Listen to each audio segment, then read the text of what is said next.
Yep. Sorry, turn it off at the You're right good. end. You're good. Well, what brings you here, Debbie? So the very first time I heard the idea of a living museum, it, it just fascinated me, and it was like this magical thing.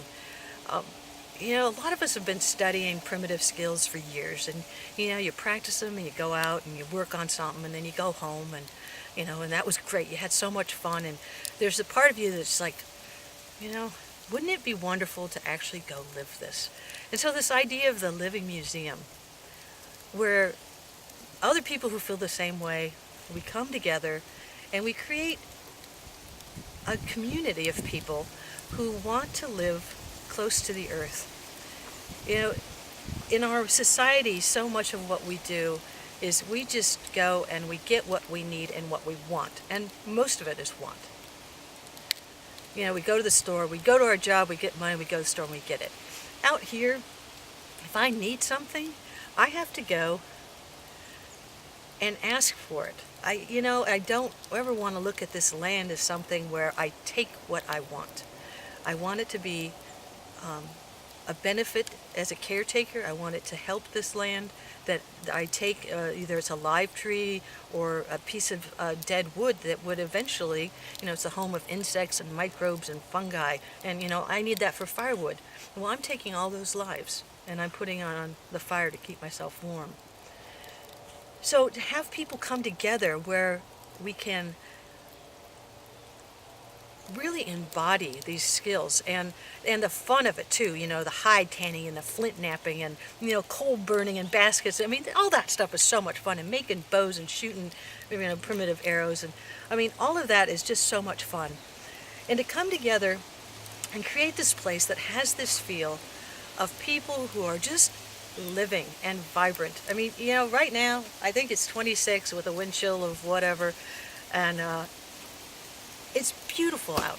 A lot of people would want to be home and be warm, and yes, I'm a little chilly, but not much because these beautiful walls are keeping a lot of the wind off. But being cold is, you're alive. It's exciting. It's an adventure. It makes life very vibrant. And so if we can come together as a community and then invite other people in, invite these children in who literally, many of them, don't even know where food comes from. They don't understand that meat is animals. They don't understand that plants grew in the ground. They think food comes from a grocery store. So bring them out here where we're going to grow our own food, where we'll collect wild edible plants, and they'll have to go and actually take that life and then, eat it and feel the vibrancy and be sustained by that life that was given for them.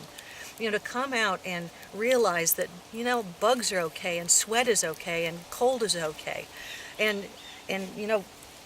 get some dirt in your hands and feel it and smell it. In fact, one story that drives me in another program I worked in, of this little boy who's probably 10 years old, lives in New York City, and at the end of the day working in our program in the park, the most exciting thing for him was that he actually touched the earth with his hand. He's 10 years old and he had never touched the earth. And then we wonder why we're treating the earth the way we are. If people are so disconnected that they've never touched the earth, they've never harvested a tomato off the vine and eaten it fresh, and we want to bring people closer to life, to something real. And yes, the vehicle is through these skills, which are so fascinating. How many, we just love going to museums and looking at the amazing things that people have made in the past, or cultures around the world are making now. Still, we want to bring that to life. We want to preserve those skills. Humanity all across the planet, this is how humanity lived for most of our existence. We lived close to the earth, making our own things, only having what we really needed.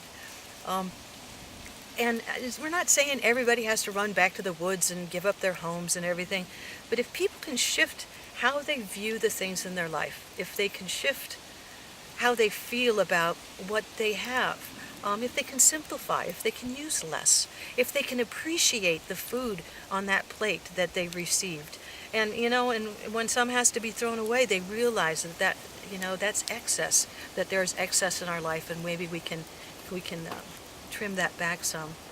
So Ways of the Earth Living Museum, we want to be a place, where as a community we can grow so that we have something special to share, that we have given ourselves over to the earth, to living a life that's guided by the Creator, to being in a community where we really, really take care of each other.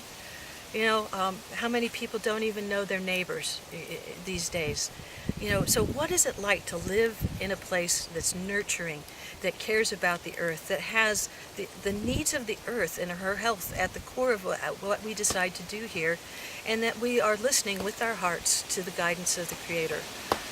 We hope that this is going to be a special place, that people will come for fun and they'll walk away changed by the experience.